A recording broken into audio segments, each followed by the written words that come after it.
pleasure and an honor to welcome so many global leaders, distinguished guests, to Brussels for this 7th edition of the European Development Days. I think we have made a very concrete contribution to world peace by helping people far away who are affected by a natural disaster or a political conflict. To change from politics to humanitarian assistance is to change from words to acts, and that's what I liked, and that's why I've done it. qu'ECHO is a service where colleagues usually are extremely committed and dedicated, and that's why they stay on. The biggest challenge is to have the capacity to do constantly more and more, but actually with less and less resources. We are faced always with this challenge that we can't really do all we want, so we have to prioritize our actions around the world. On parle beaucoup d'humanitaire, beaucoup d'argent, des millions d'euros, ça c'est très bien, mais ce qui compte c'est au fin fond du village, la personne qui en a besoin, vraiment la plus vulnérable, reçoive l'aide dont elle a besoin. C'est pas un métier où on peut se dire bon voilà je fais mon travail et puis je m'en vais le soir. Ça demande un engagement et dès qu'on se sent fatigué, il suffit de retourner sur le terrain pour voir les gens et puis tout de suite l'énergie reprend immédiatement, c'est tellement merveilleux.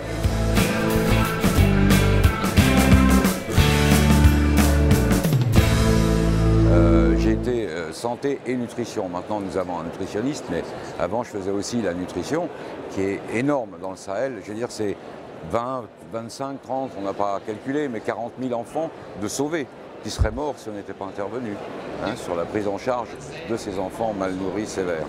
Et ça, c'est sur ce domaine, quand il y a des épidémies aussi, c'est des morts d'éviter. Là, c'est vraiment sauver des vies. We are obliged to tell the European taxpayer how their money is being used, that it's being monitored, that it's reaching the right people, the most vulnerable in need, and it's having a life-saving impact. Humanitarian aid is being muddled up with other actors. And if we are wanting to safeguard this very life-saving stream of aid, it's very important to communicate about how it's done, what the impact is on people, and how it saves lives. Je suis Cédric van der Meulen. Je suis en poste pour qu'ECHO à Bangkok, où je m'occupe de la logistique, donc de tous les bureaux qu'ECHO pour l'Asie.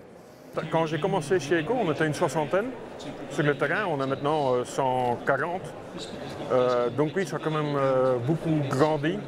Sans logistique, disons que le fonctionnement serait moins facile. I've worked in Brussels for qu'ECHO. When I was in the field for DevCo, which is the development wing of the European Commission's aid programs.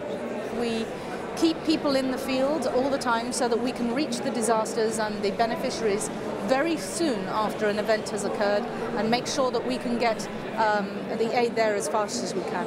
Ici, notre collègue est en train d'accompagner une ONG qui est en train de travailler dans un endroit assez isolé. Et donc, quelquefois, tu dois y aller en cheval, ou en moto, ou à pied, ou quelquefois dans des pirogues. Il y a des moyens insolites d'arriver jusqu'au projet. Nous qui sommes au siège, c'est vraiment une bouffée d'air pur quand on va sur le terrain. C'est à la fois tout à fait indispensable parce que ça nous permet d'appréhender la réalité du terrain, parce qu'on peut lire 50 rapports, c'est pas la même chose que de passer 5 minutes, de voir le contexte, etc. Given that you work with, the people from Europe, people from Africa, and it just changes the way you approach. It changed the way I approached people to start with, and the way I also approach my work. I mean, Kenyans are very seen as very dynamic and very hardworking. Je pense que qu'ECHO a survécu à de nombreuses crises sur ces 18 années, depuis son existence, depuis 20 ans maintenant, et qui est resté cet outil très, très attrayant dans le sens où l'aide humanitaire ne cesse d'évoluer, et qu'ECHO doit évoluer en même temps, mais aussi qu'ECHO influence cette évolution, influence la façon dont l'aide humanitaire est organisée de nos jours. Donc on peut avoir un rôle vraiment de premier plan sur l'identification et la réponse aux crises. I started to work for the Commission in 1984, went in 1991 to development, and in 1992 I joined DG ECHO at the very beginning of its existence, so I'm 20 years in ECHO. Couldn't be longer. No, couldn't be longer. Well, neither of us have worked for ECHO for 20 years. I've been in just over 10. And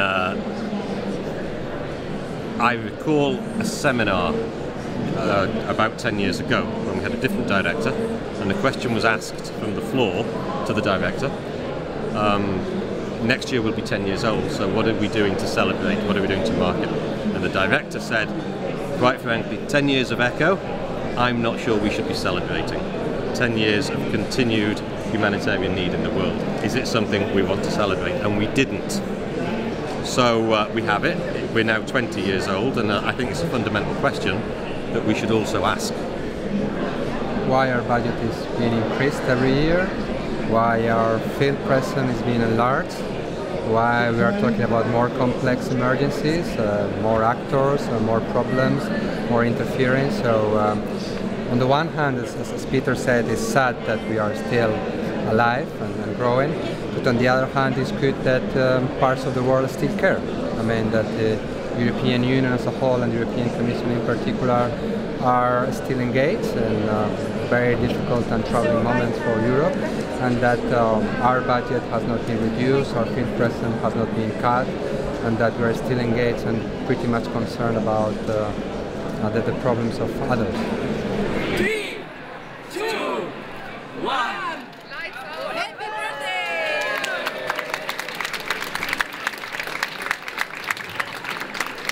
Now let's make sure it is down to the very bottom. Our people are in a very tough line of work, and more often than not they are tough stories. But now is a moment to celebrate the millions of people who got help because of what ECHO does, life saved and suffering reduced, and celebrate the generosity of our citizens, because in 20 years we have delivered 14 billion worth of humanitarian assistance, food, water, medical care, protection to people in their most dire moment of need.